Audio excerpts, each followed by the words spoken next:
For regards to businesses and all, of course, I think you'd be classified like an entrepreneur. Unlike if this business was being given down by the family and all. Yeah, I wish. Yeah, but so don't have. I think I heard a story because Stephen has been a personal friend for a very long time. I know, like, you ever shared stories with me since you were young. I mean, you have to work hard yourself and all. You work a lot of jobs and all just to fund your own living. Yeah. And all. So, speaking of which, actually, the way I got to know Stephen was because of one thing, which is magic. I'm a magician, so we actually met at magic clubs more than 10 years ago. So he has inspired me a lot. I've ever worked with him before. He has inspired me a lot and given me a lot of tips ever since I was very young.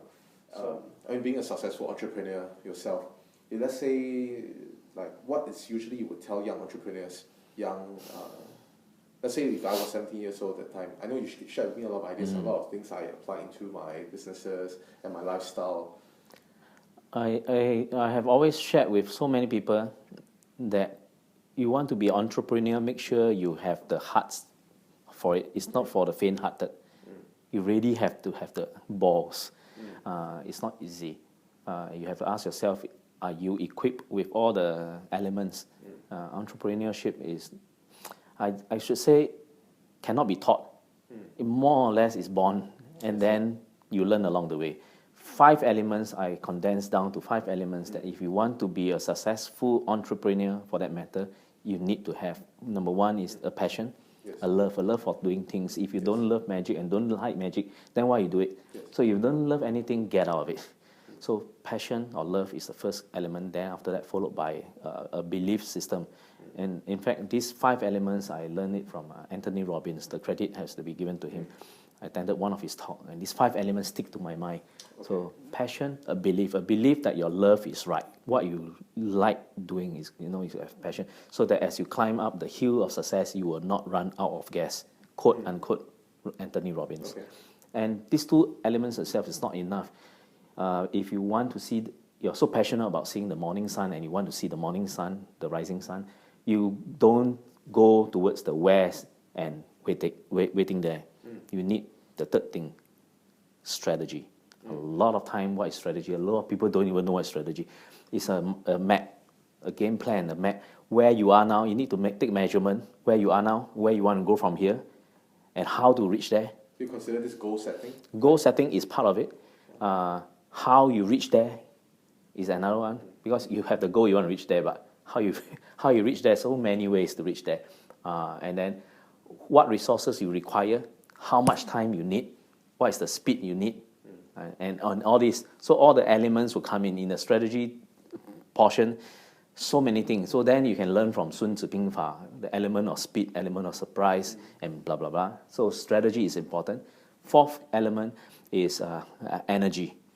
A dying man cannot be classified as successful man, as in he coughed blood and then he got fantastic plan, but he cannot execute it, no use.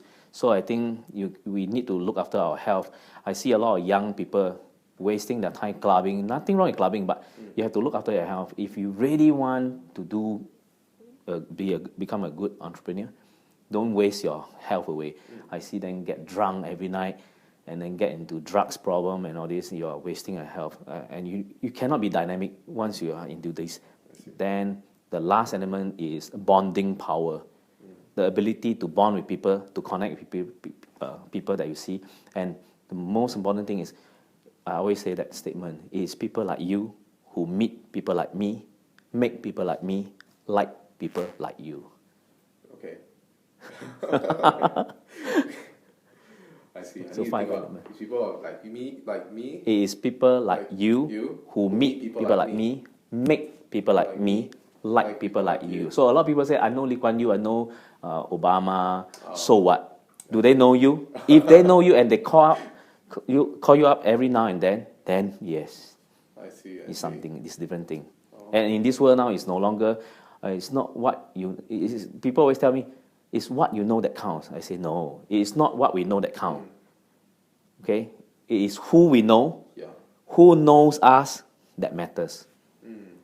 People may know you, but they find that you are a very shady fellow, very unethical, immoral, so they don't want to know you. Then what's the point? You know many people. So after all these 5 elements, I encourage people to adopt a positive attitude in networking, because ultimately I feel that our network equals our net worth. So I have come to a stage where it's strange enough, maybe because I'm already quite old, 48 years old, I have sufficient critical mass of people that I know of in this world that I can get connected to anyone that I want. It's only 6 degrees apart. That is called working within your circle of influence.